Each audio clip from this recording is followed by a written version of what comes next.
want to acknowledge tonight the members of the Diplomatic Corps that are here tonight. All our sponsors and partners, thank you once again. We have the members of the Leadership Fiji board and of course all the alumni who have turned up tonight in such great numbers. Fantastic to see you all here from all the various year groups.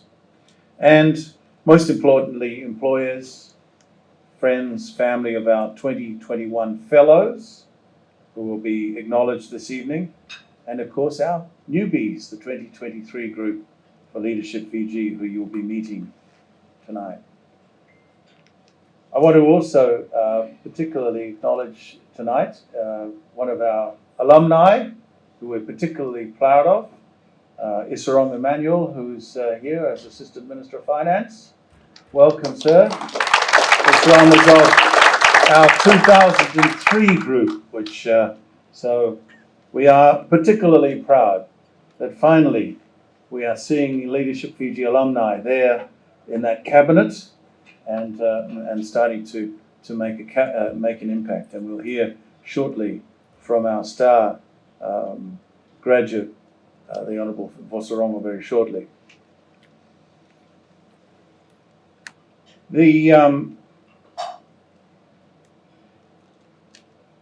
I just said to this year's group, this year is going to be a particularly weird one for me. Quite strange, really. When we do our presentation, and we do our presentation to this year's group, over the last 16 years, I have to admit that in promoting the concept of leadership, promoting the concept of action, promoting the concept of the fact that anybody can be a leader, that we can get out there and make a difference within our community, it kind of came with a proviso. And this year, finally, we are in a situation where I can say quite freely, go out and do it. And by the way, no excuses. So it's very, very exciting, and I'm absolutely thrilled. And here he is, the man himself. I did warn him that Sufi was after him. Those of you who are alumni, and particularly early alumni, know the implications of that. Those of you who don't, please understand, Sufi was our first executive officer. And so for the first 10 years of Leadership Fiji, she was their mother hen. She holds unique power now. Welcome, and I'm very pleased to say, Honourable Philomene Vosarongo, Leadership Fiji 2002. You can't imagine how proud we all are to be able to say that.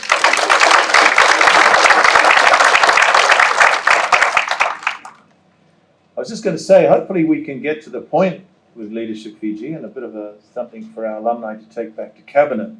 Sufi often tells the story of our late Prime Minister Lasne Ngarase, who used to apparently say to his Cabinet, certainly he assured Sufi that he said this to his Cabinet, that his Cabinet ministers could miss a Cabinet meeting for only a handful of reasons.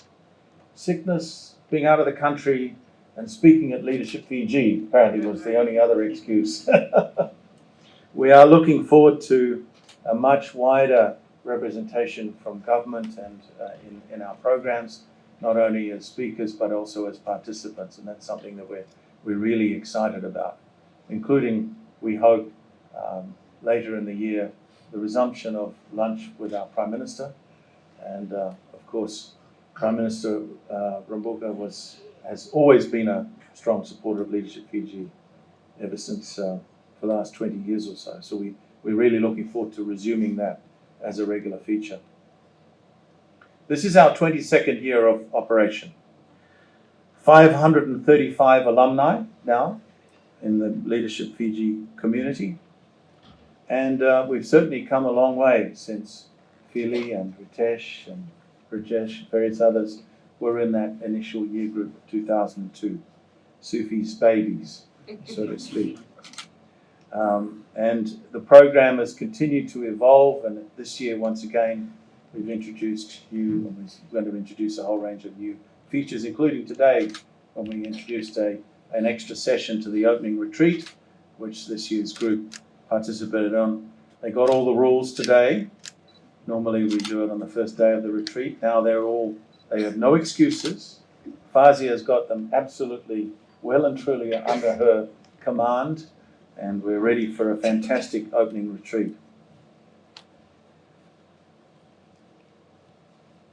I got to, at this stage, acknowledge our partners, sponsors, and I want to particularly say how grateful we are. At the closing retreat, I must admit, I hope I didn't sound like I was in a sort of state of too much despair, but I did raise the issue that we were very concerned about the future of Leadership Fiji financially, facing increasing costs in an environment that you're all familiar with. And we did call out for some additional help and assistance. And I want to acknowledge the response that we got from our partners and sponsors. We're really thrilled by that. Many have volunteered and offered to increase their level of sponsorship to meet those inflationary demands. But in particular, I want to acknowledge Fiji Water, who have really stepped up with a substantial increase to their sponsorship. And we want to officially announce that for the first time, we're actually introducing a new level of sponsorship and partnership, which is a diamond level. And Fiji Water has we acknowledge your support, and thank you very much once again for that commitment to the future of Fiji and to the future leaders of Fiji. We really do acknowledge that. Can we have a round of applause for Fiji Water, please?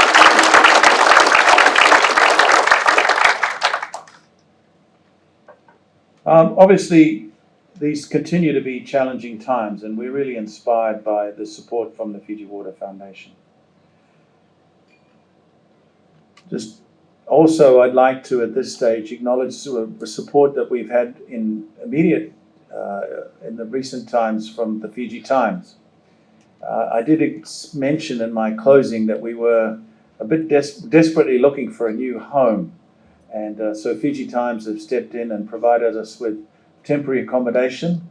We're right on the main street of Suva at the moment, using one of their shop fronts, which has been fantastic. And so thank you very much, Fiji Times, for giving us that space and giving us the opportunity to continue the program while we search for a new home. Thank you, Fiji Times. We are on the verge of deciding on where we will be basing ourselves. We have a number of options, and that will be established very shortly. And we'll be announcing it very shortly. Also, special announcement to a alumni. Edwin Sharma is here. LF 2020. Thank you, Edwin. Edwin is one of our contractor alumni. Very useful. Thank you for helping set up our offices and help us move. We really do acknowledge that, and thank you very much. And we would also like to welcome a new partner, Star Printry, who has stepped up and is giving us support in printing our programs and various booklets and documentation. So thank you, Star Printry. Now, as I say over and over, we believe leadership is about action. It's not about a position.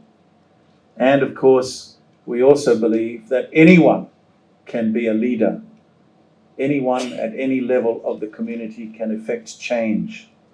And it's a thrill to be able to say that and say that we can do that. Since formally launching Leadership Fiji, we've taken a number of actions. And some of you, well, those of you alumni certainly know. Those of you this is your first experience, let me explain. Not only do we talk about leadership, but we require participants to actually go out into the community and bring about physical change within the community.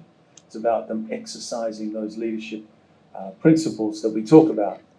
And that's been a really exciting, and it's a growing part of our program. Included in that was the formation of a charitable trust, which has now finally taken shape fully, legally. We have a separate trust under the leadership of Rajesh Patel as the chair. And so that is now underway. We are looking forward to a launch of that trust a little later in the year, in which we will be going out to various local philanthropists and seeking donations for that trust. The idea being that we can then distribute those funds to support the various the type of community programs that Leadership Fiji is famous for, but also to provide alumni with an opportunity for them to go to that trust and seek funding for projects that they may see, that are changes that are needed in the community.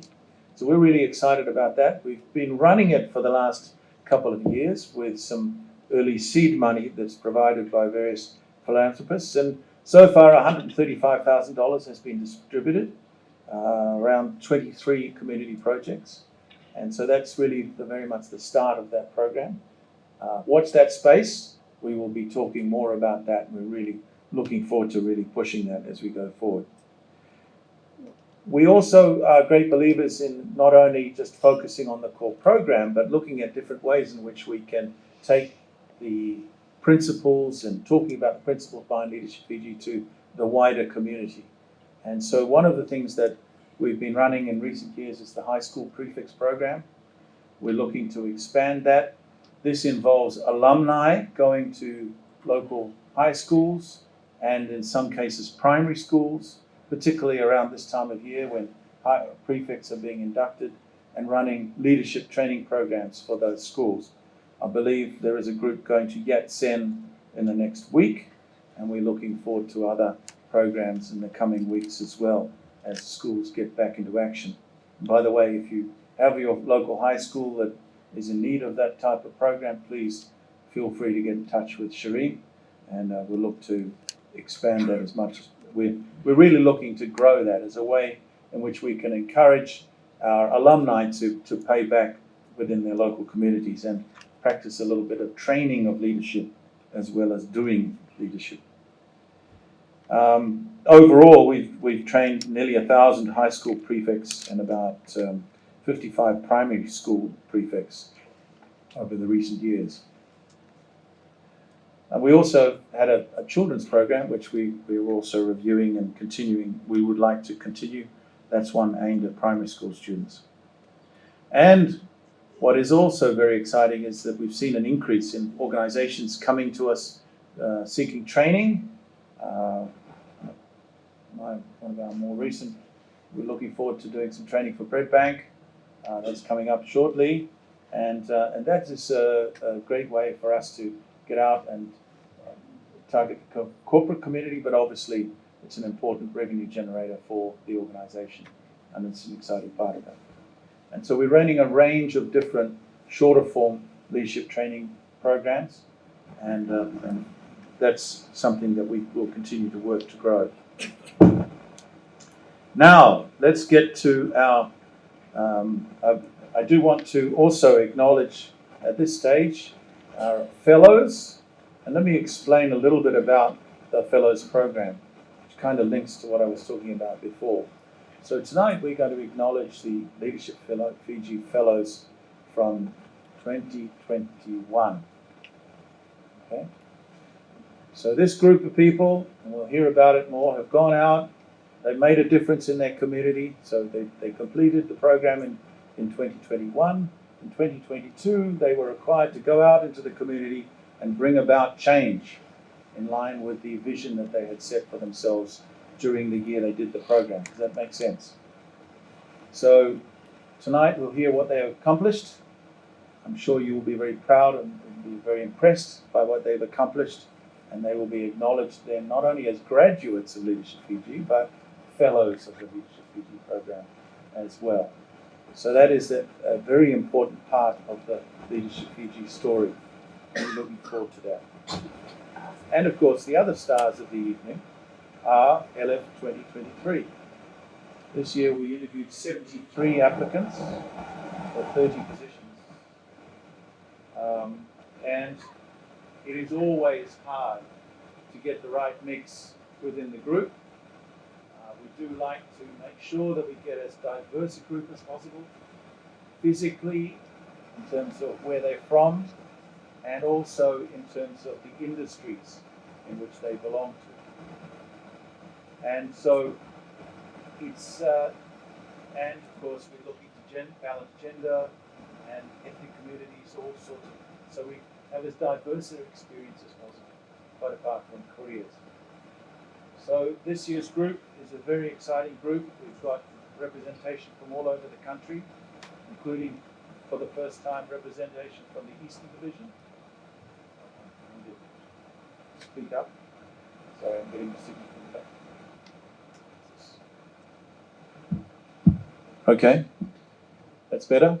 So the Eastern Division from Levuka. So we're excited about the participant from there. That's great. And so that's going to add another element to this year's group. We have a number of people who have had to apply several times to get into the program, and we thank you for your perseverance. I see in one case, one person got in after their 5th attempt, which was really quite something. But this is a reflection of the fact that some industries we have a lot of applicants from, and sometimes it's quite difficult to get in.